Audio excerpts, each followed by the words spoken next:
नमस्कार। नमस्कार। मेरा नाम सुनील कुमार शर्मा है। मैं शासकीय ईएफए उच्चतर माध्यमिक विद्यालय क्रमांक 2 में माध्यमिक शिक्षक पद पर कार्यरत हूँ। मेरे स्कूल से हर महीने एक पत्रिका का प्रकाशन होता है, जिसमें एक साक्षात्कार का भी कॉलम होता है। तो आज उसी क्रम में मैं शासकीय उत्कृष्ट उच्चतर माध्यमिक विद्यालय में एक शिक्षिका हैं, उनका नाम है श्रीमती राजेश्वरी माहौर। आप समन्वयक संस्था है ये, और उसमें बोर्ड परीक्षा प्रभारी है, इसके साथ साथ सांस्कृतिक कार्यक्रम की भी प्रभारी है। तो मैं आज उनका एक इंटरव्यू लूँगा, और इंटरव्यू के लिए मेरे विद्यालय का एक छात्र है मोहित कुशवाहा, कक्षा 11वीं का ये विद्यार्थी है। ये आपका साक्षात्कार लेगा। तो सबसे पहले मैडम से हम ये चाहेंगे कि साक्षात्कार देने की अनुमति प्रदान करने का। जी बिल्कुल सर। आप अपना परिचय देने की कृपा करें। मेरा नाम राजेश्वरी माहौर है और मैं उच्च माध्यमिक के पद पर हूँ। अंग्रेजी पढ़ाती हूँ और शासकीय उत्कृष्ट उच्चतर माध्यमिक विद्यालय में हूँ। इस समय मैं बोर्ड परीक्षा प्रभारी हूँ, सांस्कृतिक कार्यक्रम प्रभारी हूँ और साथ ही साथ में शिक्षण का भी कार्य करती हूँ। जी धन्यवाद। आप अपनी शिक्षा के बारे में बताने का कष्ट करें। मेरी शिक्षा शुरुआती दौर से ठीक रही, और क्लास 6 के बाद में मैंने अपने आप में थोड़ा सा इम्प्रूवमेंट आया। फिर उसके बाद में क्लास 9th में जब मैं क्लास की मॉनिटर बन गई, तब मुझे ऐसा लगने लगा कि सारे टीचर्स जो हैं वो मुझे बाय फेस जानते हैं, बाय नेम जानते हैं, तो मुझे कुछ अच्छा करना होगा, वरना लोग ये कहेंगे कि लो क्लास का मॉनिटर है, उसे कुछ भी नहीं आता है। तो एक अपने आप में एक प्रेशर आ गया दिमाग में कि मुझे अच्छा सा पढ़ना है।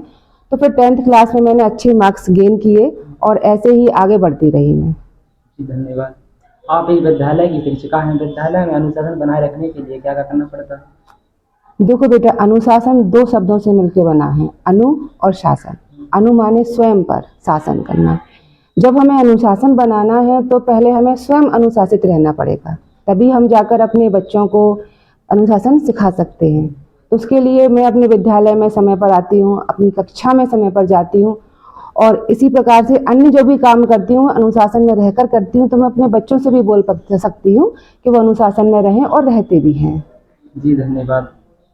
आप अपने विद्यार्थी जीवन की कोई रोचक घटना जो आप विद्यार्थियों के साथ साझा करना चाहते हैं? मेरे जीवन की रोचक घटना एक बहुत ही इंटरेस्टिंग घटना है। मैं क्लास 9th में थी, जैसे मैंने अभी बताया, मैं क्लास मॉनिटर बन गई थी। और हमारे यहाँ पर इंग्लिश में जो पढ़ाया जाता था तो ब्लैक बोर्ड पर मैम हमारी प्रैक्टिस करवाती थी। तो हम लोगों को टेंस की प्रैक्टिस करवा रही थी मैम। तो उन्होंने मुझे खड़ा किया और बोला टेंस बनाओ बेटा। हिंदी में लिख लिया, इंग्लिश में लिखा पक्षी आकाश में उड़ते हैं, उसका बनाना था the birds fly in the sky. अब उसमें क्या हुआ कि मैंने फ्लाइज में एस लगा दिया डर के मारे।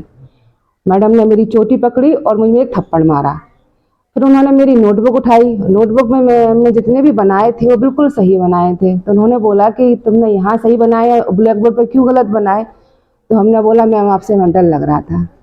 तो मैम ने बहुत ही मुस्कुराकर हमें पीठ थपथपाई और बोली कि डरने की ज़रूरत नहीं है, बस आज जो मैं इंग्लिश की टीचर हूँ मैं अपनी मैम की वजह से हूँ। उनका नाम था श्रीमती गोस्वामी मैम। तो टीचरों से डरना नहीं है, बस आप अपनी समस्या उनके सामने रखिए, वो आपकी हर समस्या का समाधान करेंगे। जी धन्यवाद। हम विद्यार्थी अपनी पढ़ाई में सर्वश्रेष्ठ प्रदर्शन कैसे करें, इसके बारे में मार्गदर्शन देने की कृपा करें। आपको अपनी लाइफ में सर्वश्रेष्ठ प्रदर्शन करना है तो देखो बेटा, सक्सेस एकदम नहीं मिलती है, ये स्टेप बाय स्टेप मिलती है।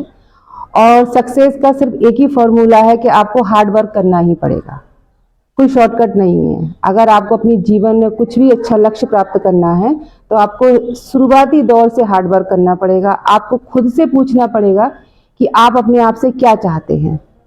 आपको अपने छोटे छोटे एम्स जो है वो पहले से निर्धारित करने पड़ेंगे, ठीक है। उसके बाद में आपको ये जैसे अभी आपका मन क्या है, आप किस सब्जेक्ट से पढ़ रहे हैं? मैथ से पढ़ रहे हैं, तो आपके दिमाग में कुछ तो चल रहा होगा कि मुझे आगे जाकर क्या करना है। क्या चल रहा है आपके दिमाग में? मैं एमटेक या बीटेक की सोच रहा हूँ। बस, तो इसी के लिए हमें क्या करना है, आपने अपने दिमाग में गोल बना लिया, अब उसी के अकॉर्डिंगली आपको प्रिपरेशन स्टार्ट कर देनी है। एकदम से नहीं होगा, इनिशियल स्टेप अभी से लीजिए और आप देखेंगे कि आप अपनी लाइफ में सक्सेस हो जाएंगे। जी धन्यवाद। हम विद्यार्थियों को आप क्या संदेश देना चाहेंगे? मैं एज ए स्टूडेंट आपको एक संदेश देना चाहती हूँ कि आपको अपने स्कूल और कॉलेज की लाइफ को बहुत अच्छे से एंजॉय करना है। पढ़ाई के साथ साथ में एक्स्ट्रा एक्टिविटीज़ में पार्टिसिपेट करना है, क्योंकि जो हम अपने स्कूल और कॉलेज में सीखते हैं ना, वो हमें ताउम्र हमारे साथ चलता है। आपका पर्सनैलिटी बताएगी कि आपकी एजुकेशन कैसी रही है। तो स्कूल की हर एक्टिविटीज़ में पार्टिसिपेट कीजिए और अच्छी अच्छी बातें सीखिए। मिसचीफ भी कर, थोड़ी शैतानियाँ भी चलती हैं, क्योंकि हम बाद में अपने बच्चों से बोलते हैं हम अपने स्कूल में ऐसा करते थे, तो बड़ा याद आएगा। स्कूल लाइफ इंसान को हमेशा ज़िंदगी में याद रहती है। जी धन्यवाद। ठीक।